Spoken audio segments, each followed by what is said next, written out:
I hope you are doing fine with your loved ones. I'm Sneha and welcome to Ikaisi Anand from Unit till Infinite. Today we are going to do classification of functions, that how do in real analysis how do we classify functions based upon their characteristics. So let's just start.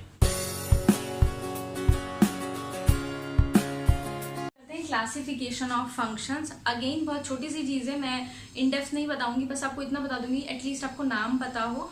क्योंकि क्या होता है जब हमारे पास जब options आते हैं तो उन ऑप्शंस में इन टर्म्स का यूज़ करते हैं, तो आपको इन टर्म्स का पता होना चाहिए कि ये क्या टर्म्स हैं। ठीक है, so next is classification of functions.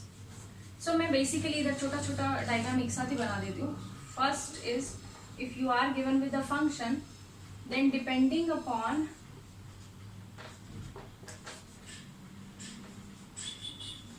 if you are given with a function, ठीक है, तो सबसे पहला क्लासिफिकेशन आ जाता है algebraic and transcendental functions. What are algebraic and transcendental functions? Algebraic functions वो functions होते हैं that can be that can be the zero of any polynomial of finite degree. तो अगर मैं बहुत लेमन लैंग्वेज में बोलूँ तो ये वो फंक्शंस होते हैं जिनके लिए मुझे एक फाइनाइट डिग्री का पॉलिनोमियल मिल जाएगा सच दैट ये मेरा जो फंक्शन है ये उसका ज़ीरो बन जाएगा। ठीक है, तो ये होते हैं एल्जेब्राइक फंक्शन। ट्रांसेंडेंटल फंक्शन वो होते हैं कि फाइनाइट नंबर ऑफ, या तो मुझे finite number of finite degree का पॉलिनोमियल नहीं मिला, या फिर कोई ऐसा पॉलिनोमियल मिल ही नहीं पा रहा है जिसके लिए मेरा गिवन फंक्शन क्या होगा, रूट बनेगा। तो अगर मैं एक एग्जांपल लिखूं दोनों का, एल्जेब्राइक फंक्शन का, सपोज f(x) इज 1/x, तो देखो इसकी हेल्प से मैं एक ऐसे वो बना सकती हूँ ना, एक इक्वेशन बना दी मैंने ऐसे पॉलिनोमियल फाइनाइट डिग्री का। इसको अगर मैं सॉल्व करूंगी तो ये y इक्वल टू 1/x आ जाएगा, राइट, दिस इज x। तो ये जो हुआ ना, because 1/x is a zero of this particular polynomial which is of finite degree, तो मैं कहूँगी 1/x इज एल्जेब्राइक।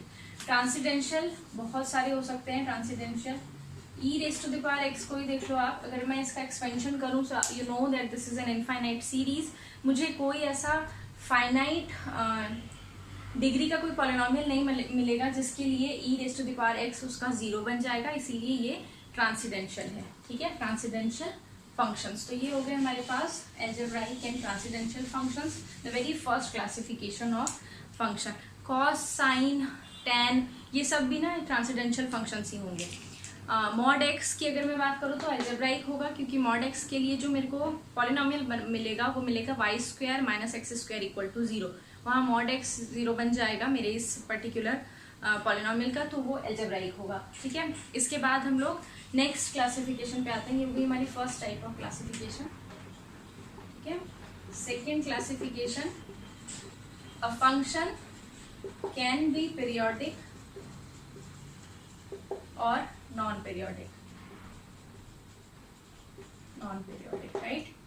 सो ये हो गया मेरा दूसरा टाइप का। पीरियोडिक क्या होता है function? A function is said to be periodic if there exist real number, non zero real number, such that f(x + α) is equal to f(x) for all x belonging to the domain of the function।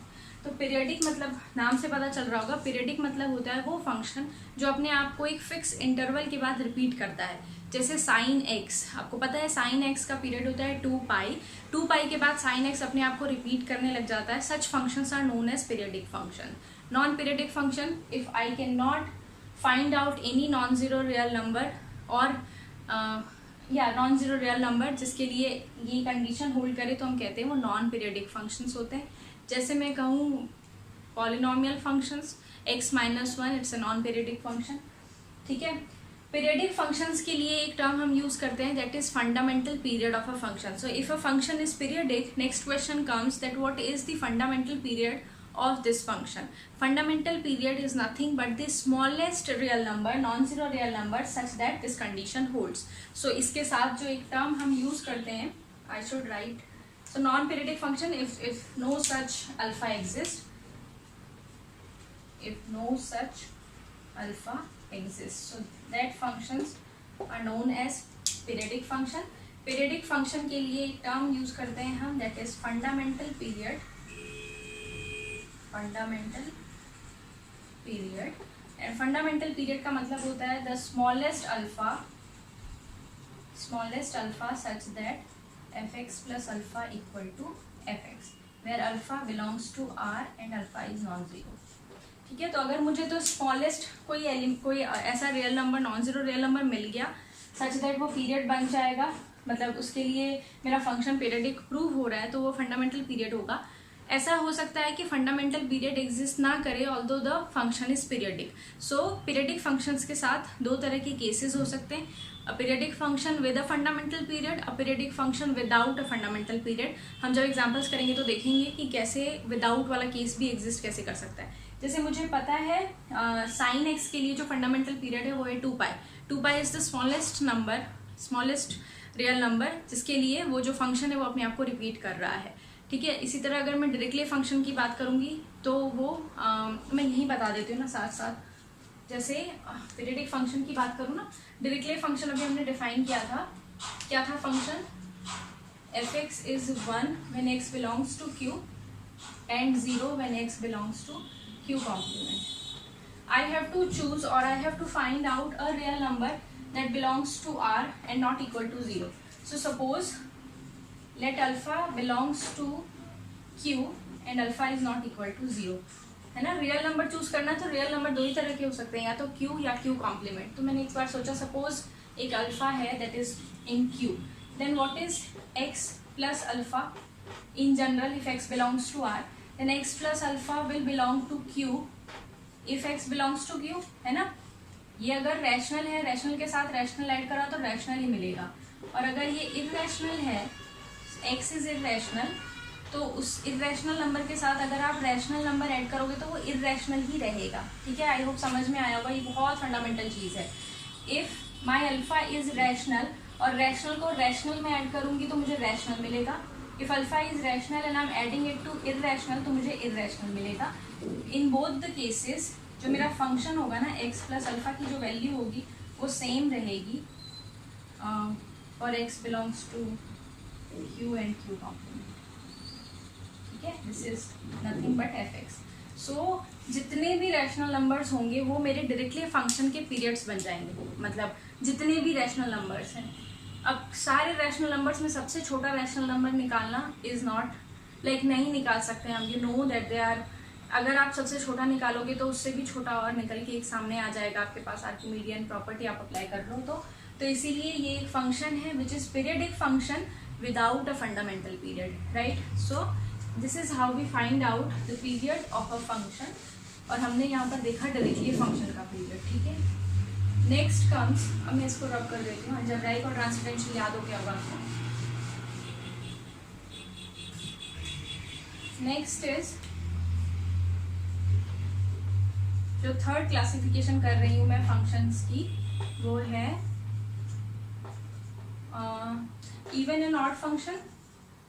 Even and odd function. Even function क्या होता है, a function for which if you substitute x and minus x the values are same, and odd function f of minus x equal to f of minus of fx. ठीक है, ये हमने 12th में भी पढ़े थे ऐसे टाइप के फंक्शंस, इवन फंक्शंस और odd functions. Just to revise, f of minus x equal to fx then the function is even. For example, x square is an even function. If f of minus x equal to minus of fx, we say that the function is odd. For example, x cube. ठीक है, so this is बहुत easy और बहुत already हमने पढ़ा हुआ है ये वाला फंक्शन, बहुत जगह देखा भी है. Next, fourth, function can also be classified in depending on the monotonicity. So monotonic function, non-monotonic functions.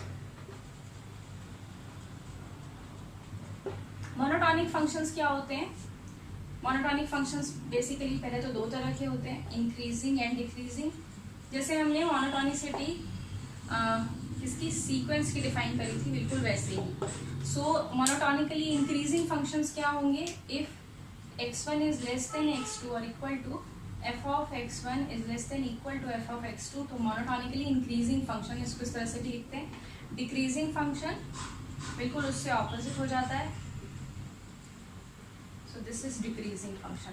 तो फंक्शंस को हम उनकी मोनोटोनिसिटी के ऊपर भी लिख सकते हैं कि वो इंक्रीजिंग है डिक्रीजिंग है। याद करो स्टेप फंक्शंस जो थे they are monotonic function, they are monotonically increasing function. So जो स्टेप फंक्शंस होते हैं वो मोनोटोनिकली इंक्रीजिंग फंक्शंस होते हैं। इसमें भी further you can classify strictly increasing और इंक्रीजिंग, तो इतना हम उसमें नहीं पढ़ते हैं, झंझट में नहीं पढ़ते। बस इतना याद रखना है कि दो तरह के हो गए, इंक्रीजिंग और डिक्रीजिंग फंक्शन। इंक्रीजिंग का मतलब है as the value of x is increasing the value of the function is also increasing, but decreasing में ऑपोजिट हो जाता है, although the value of x is increasing but the value of the function is decreasing. ठीक है। And lastly the fifth classification of a function is the fifth classification depends on the bounds of the function. So a bounded function or an unbounded function. Unbounded function का मतलब होगा there exist two real numbers such that they become the bound of my function. Unbounded में क्या होगा? Unbounded हम तीन तरह से केस बना सकते हैं, या तो मुझे लोअर बाउंड अपर बाउंड नहीं मिले, या मुझे लोअर बाउंड मिल गया अपर बाउंड नहीं मिला, या अपर बाउंड मिल गया लोअर बाउंड मिल गया। सो आइदर M और कैपिटल M और बोथ does not exist। ठीक है, तो ये हुआ बाउंडेड और अनबाउंडेड फंक्शन। अब जो हमने एग्जांपल्स करे थे उसमें देखो absolute value function is an unbounded function, क्योंकि वो वी शेप बिल्कुल इंक्रीज होता चला जा रहा है। ठीक है। Greatest integer lowest integer function unbounded हो गए, क्योंकि हम एक्स के लिए उसको डिफाइन करते चले जा रहे हैं, वो बढ़ते चले जा रहे हैं। Fractional part is a bounded function, क्योंकि रेंज उसकी बाउंडेड हो गई है ना, 0 और 1 के बीच में ही लाई कर रहा है पूरा का पूरा फंक्शन, पूरे सब x के लिए। Hence that's an example of a bounded function. फिर हमने किया सिग्मा फंक्शन या सिग्नम फंक्शन। सिग्नम फंक्शन की रेंज में 3 ही एलिमेंट हैं, 0, 1 और -1। ये भी बाउंडेड फंक्शन है, क्योंकि मेरा जो फंक्शन को मुझे y एक्सिस पर एक तरह से बाउंड्री मिल रही है। अगर मैं ना यहाँ पर आपको थोड़ा बताऊं कि ग्राफ को देख के आपको बाउंडेडनेस कैसे पता चलेगी, जो हम मोस्टली कंफ्यूज हो जाते हैं। Suppose this is a function, ठीक है, ऐसे लिखा है वो if a function is bounded, तो मुझे ना y एक्सिस जो होगा उस पर दो इस तरह से लाइन ढूंढनी है, सच दैट जो मेरा फंक्शन का ग्राफ है वो उसके बीच में आ रहा है। अब सपोज ये जो है मेरा फंक्शन ये इस तरह से इधर इंक्रीज कर रहा है और इधर इंक्रीज कर रहा है, तो मुझे y पर कोई भी लाइन ऐसी नहीं मिलेगी ना जिसके बीच में मेरा फंक्शन लाई करे, तो ऐसे फंक्शन को कहेंगे हम इट इज अनबाउंडेड फंक्शन। ठीक है। अगर इसी को मैं थोड़ा चेंज कर दूं, अभी मैंने जो ग्राफ बनाया, सपोज ये वाला ग्राफ मैंने ऐसे बनाया, ऐसे, ठीक है, ये इंक्रीज हो रहा है, तो मुझे पता चल रहा है यहाँ तो मुझे एक पॉइंट मिल गया कि इस लाइन से नीचे नहीं है मेरा ग्राफ, तो ये बाउंडेड बिलो तो है बट बाउंडेड अबव नहीं है। सिमिलरली अगर मैंने ये ग्राफ कुछ ऐसा बना दिया सपोज,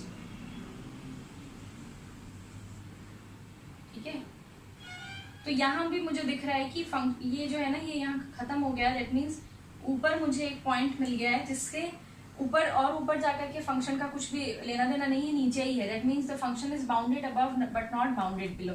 तो इस तरह से हम ग्राफ को देख करके कंफ्यूज क्या होते हैं ना लोग, जब उनको बाउंडेडनेस के बारे में पूछा जाता है तो वो एक्स एक्सिस को देखने लग जाते हैं कि एक्स पे वो कहाँ रुक रहा है। ये कन्फ्यूज़न होती है, या ये जो होता है डाउट रहता है कि जब आपको किसी भी फंक्शन का कोई, मान लो आप किसी इंटरव्यू में बैठे हैं या आपको कहा जाओ बोर्ड पे जाओ और एक बाउंडेड फंक्शन का ग्राफ बनाओ, तो आपको ये पता होना चाहिए बाउंडेड फंक्शन का मतलब है एक्स बाउंड नहीं है, वाई पे बाउंड है। तो आपको वाई एक्सिस देखना है कि हाँ वाई एक्सिस पे दो आपने ऐसे लाइन भी ड्रॉ कर दी ना, बस आप उनको समझ में आ जाएगा कि आपको बाउंडेड फंक्शन पता है कि हाँ मेरा फंक्शन इन दोनों के बीच में ही रहेगा, चाहे उसका डोमेन पूरा का पूरा रियल एक्सिस क्यों ना हो, बट मेरे वाई एक्सिस पे मुझे दो बाउंड मिल रहे हैं। ऐसे फंक्शंस को हम बाउंडेड फंक्शंस कहते हैं। तो आज का हमारा वीडियो यहाँ पर मैं ख़त्म करती हूँ। पढ़ा कि फंक्शन को हम क्लासीफाई कैसे कैसे कर सकते हैं। मेरे फंक्शंस एल्जेब्राइक हो सकते हैं, ट्रांसीडेंशियल हो सकते हैं, मेरे फंक्शंस पीरियडिक हो सकते हैं, नॉन पीरियडिक हो सकते हैं, मेरे फंक्शंस इवन हो सकते हैं, ऑड हो सकते हैं, मोनोटॉनिक हो सकते हैं, नहीं हो सकते, और बाउंडेड हो सकते हैं और अनबाउंडेड हो सकते हैं। अब कोई जो फंक्शन होगा उसके लिए आपके पास पहले ही 5 क्वेश्चन, जैसे साइन एक्स, आप कहोगे ma'am sine X is a periodic function, it's a transcendental function and I would say it's a bounded function क्योंकि -1 और 1 के बीच में है, and it is not monotonic because values कभी बढ़ रही हैं और कभी घट रही हैं। जैसे हम एक फंक्शन हमारे पास आते ही हम ये 5 क्वेश्चन सबसे पहले साइड में, ये चीज़ ऐसी है जो आपको ना देखते ही, क्वेश्चन को देखते ही, फंक्शन को देखते ही ये 5 चीज़ें फटाफट दिमाग में आ जाएंगी, ये ऐसा ऐसा फंक्शन है, उसके बाद आप बाकी की चीज़ें अप्लाई करोगे। So I hope you enjoyed the video and you understood. You are not a subscriber, please consider subscribing me, क्योंकि अभी तक आपको पता चल रहा होगा कि मैं बिल्कुल फ्रेश आपको तरीके से समझाना की कोशिश कर रही हूँ कि रियल एनालिसिस क्या होता है। अब जब हम अगले बार मिलें तब तक के लिए ध्यान रखिए अपना, बाय।